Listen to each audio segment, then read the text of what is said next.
Once a giant, always a giant. For me, it's only a giant. What's going on YouTube, Biggie546? Definitely hit that subscribe button if you're new. Like the video if you like the video. And I won't tell if you click that bell.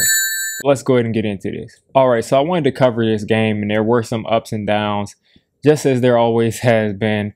Mind you, I went into this game with a very open mind because at the end of the day, DJ is out there, Slayton is out there, Shep is out there. But literally every off-season addition that we made, going all the way down to John Ross, all of the free agents that we signed, none of them were there.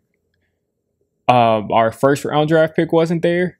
Our third round draft pick wasn't there. Our fourth round draft pick wasn't there.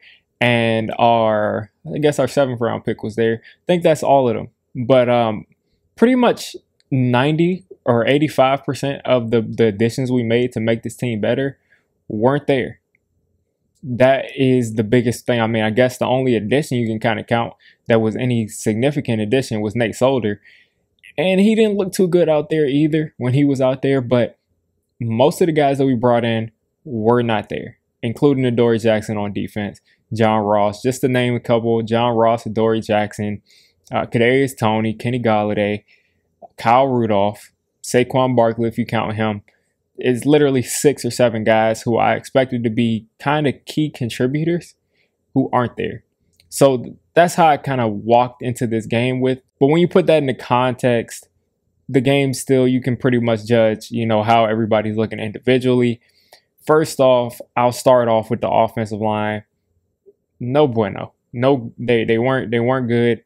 They weren't good at all. Andrew Thomas on the left side, Matt Parrott on the right side, Nate Solder on the right side. No matter who was there at tackle, they were getting bull rushed. I mean, Andrew Thomas is getting beat with inside moves. He got beat to the outside. He got beat to the inside. He got bull rushed. Every way that he could get beat, he got beat, which is very concerning because the dude was a training camp All-Pro. I mean, I really thought that Andrew Thomas was turning the corner. And mind you, this isn't me saying that Andrew Thomas is just horrible forever. I'm saying that how he looked yesterday is very concerning because he looked like a training camp All-Pro. He wasn't giving up any pressure. He was pretty much throwing guys around, always in the right spot, perfect hand placement. And then it just makes you think, is he one of those guys that can do that when it's low pressure, and then when he's going and it's simulating a real game, everything starts to speed up. He's not able to play at that same level. So that kind of makes me concerned. Matt Parrott, more of the same. He continues to be a train wreck. Every time I see him out there, whether it be practice, whether it be the game, whether it be preseason, whenever he's out there, he's getting beat. And the same thing, beat every which way, outside, inside, bull rush, because Matt Parrott doesn't really play with much aggression. He doesn't play with much aggression, and that's just going to continue to be him if he can't be aggressive as an offensive lineman. Are you kidding me? If he can't be aggressive in that spot, he's going to continue to struggle. Nick Gates was okay. Hernandez, I didn't really see getting beat. But I'll definitely say Ted Larson, Andrew Thomas, Nate Solder, Matt Parrott, when they were in there with that starting unit, they did not look good at all. And that's sad because the second team offensive line, when they got out there, they pretty much dominated. Mike Glennon had a bunch of time. Jonathan Harrison continues to look really good wherever he lines up, at center, at left guard.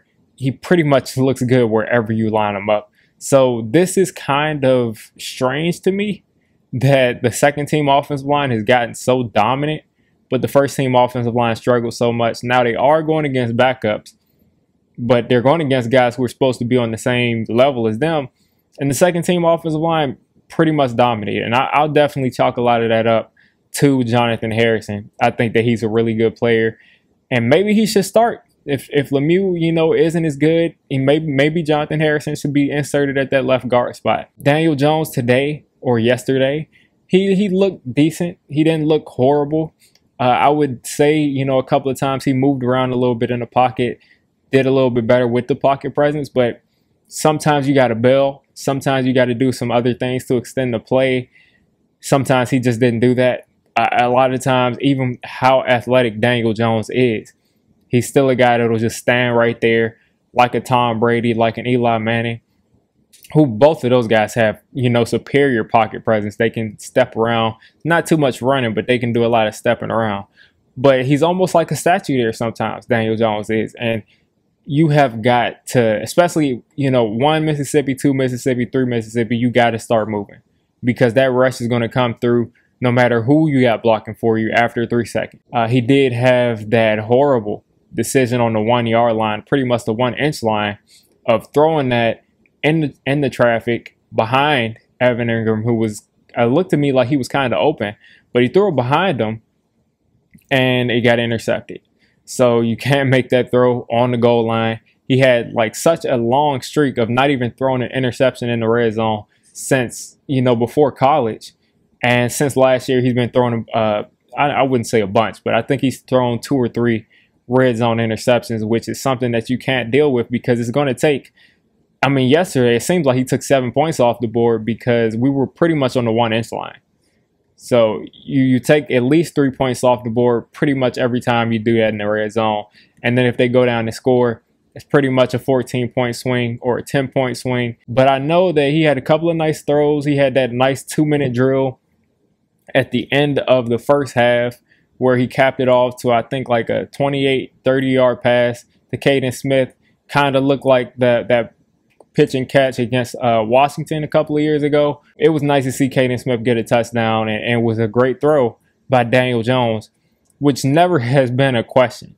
We've never questioned Daniel Jones' ability to make plays, to make, you know, crazy throws, but he just got to stop making the dumb mistakes. So I want to move on from Daniel Jones at this point. The defense, they looked like they did last year pretty much. No difference to me. They folded a little bit against the run, but they started to kind of stand up. We definitely probably will miss Dalvin Tomlinson at some point, but we also need Danny Shelton back before we can really make any kind of decision about who's, you know, how bad the defensive line is or whatever. So we didn't have Shelton out there, so we did give up a couple of run plays. I do think that we did solid against the pass. James Bradbury locked down his side of the field, as he always did. He had one play where they threw it like 3 yards and he came down and immediately made the tackle.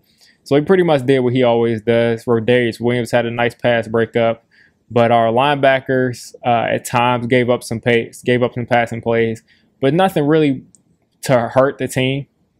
The pass rush wasn't that effective. They got a couple of coverage sacks, but I do think that our defense will not be able to be that top 5, top 3 defense if we can't get a better pass rush. Other than that, Blake Martinez made a tremendous play, and I didn't know that he could turn and flip his hips and go down the field like that and snatch that pass out of the receiver's hand the way he did. But other than that, the defense, I'm not worried about the defense. I think we'll be a top 9, 10 defense. If we can get some pass rush, we really have a chance to be a tremendous, serious kind of defense, especially when we get Adoree Jackson back. But I'm not worried about the defense at all. This game was pretty much the only thing that concerns me about this game.